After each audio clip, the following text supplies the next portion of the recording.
we were talking about the last 45 years or so of American history, where we have example after example of, and maybe just a coincidence, maybe not, of Republican presidents engaging in obvious law breaking and managing through either pardoning their own underlings or having their underlings pardon them to avoid any type of accountability. And you had commented on Ford's pardoning of Richard Nixon. That was very unpopular at the time.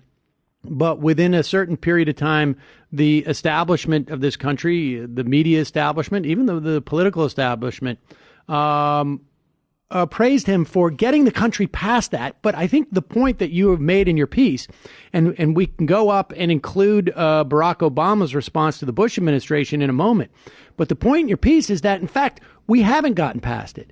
We buried it in some way. And what happened is that we, rather than actually dealing with accounting for lawbreaking by the elite, essentially, of our country, we submerged it and it turned into a cancer. But before we get to that, and that cancer, of course, is this disillusion with our institutions in this country. But just remind us about Barack Obama's, I guess, turn the pageism, because you had a very good point in your piece about Obama's perspective on justice, that it would see somehow unique to look back on crimes that have been committed.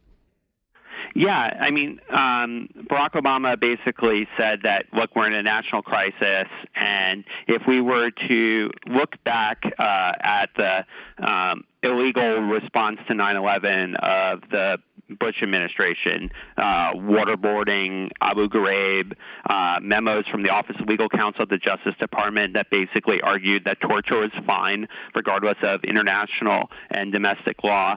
I think that if you look at that kind of perspective, that it is problematic to raise unpleasantness from the past if we're trying to be united as a country. I think that gets it absolutely wrong. What unites us as a country is our democracy. The rule of law is the product of our democracy because laws are generated by our democracy. And the notion that some people are above the law by virtue of the fact that they're too important to prosecute is a very dangerous concept, just as too big to fail is a dangerous concept for banks, another entity where prosecutions were turned down by the Obama administration. So in general, the Obama approach was that the more powerful you are, the more problematic it would be to try to hold you to account, because you might fight back and it would be controversial and it would be unpleasant.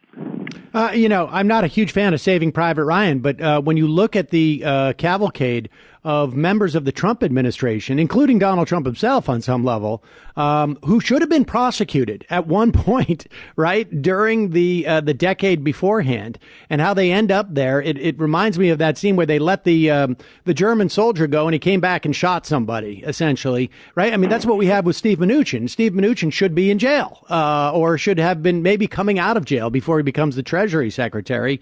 And I would imagine there's a multitude of people like this. Not the least of which is our CIA director as well. You mentioned torture. But okay, so you've made the case, it seems to me, that from the perspective of a healthy democracy, that you need to deal with these problems rather than just getting past and turning the page. But also speak to if that's not enough to sell people on this idea, which I think it should be, but there's also, at least if you're a part of the party that does not commit these type of crimes, a political reason to make sure that people are held to account. Yeah, I mean, basically, there's an entire generation of Republicans which have aided and abetted Trump's travesty of an administration. The serial law breaking of the Trump administration would not be possible if the Republican Congress of the past 2 years and the continuing to be Republican Senate right now, were not aiding and abetting the Trump administration. The system is not working because the Constitution's framers thought that there'd be a separation of powers and that Congress would guard against executive branch overreach, and that's just not going on.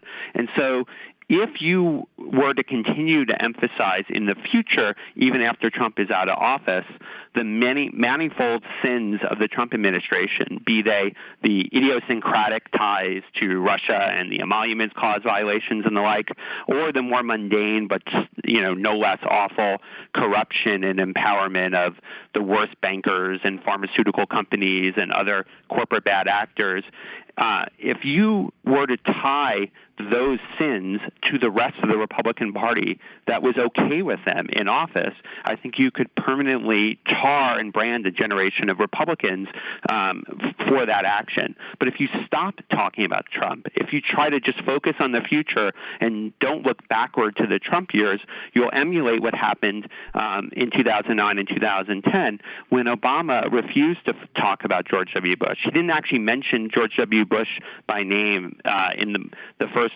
14 or 15 months of his presidency. And that reflected just a general aversion to being seen as partisan by bringing up the Bush legacy. But the economy was tanking all around Obama, and that wasn't Obama's fault. That was the legacy of the Bush years. And his unwillingness to criticize Bush and tie the events of 2009 and 2010 to its source in the Bush years allowed Bush's congressional allies who had made the George W. Bush presidency possible from 2001 to 2008 to reclaim power as quickly as 2011 after the disastrous for the Democratic Party 2010 midterms.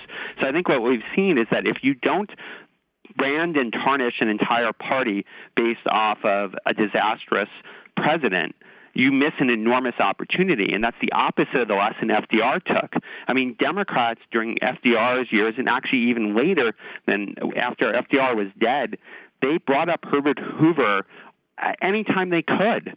For a generation, you would invoke Herbert Hoover to talk about why Republicans couldn't be trusted to run an economy that would work for ordinary working people. And I think that the Democratic Party should learn from the success of FDR, which, produced a political party that was capable of winning control of Congress for 58 out of 62 years. Well, Jeff, it's an excellent piece, and it is advice hopefully a new generation of Democrats will take to remind people of the failures of the Republican Party that aided and abetted Donald Trump, both in what his criminal activities may or may not have been in office, but just in terms of from a policy standpoint. Jeff Hauser, thanks so much for your time today. I really appreciate it.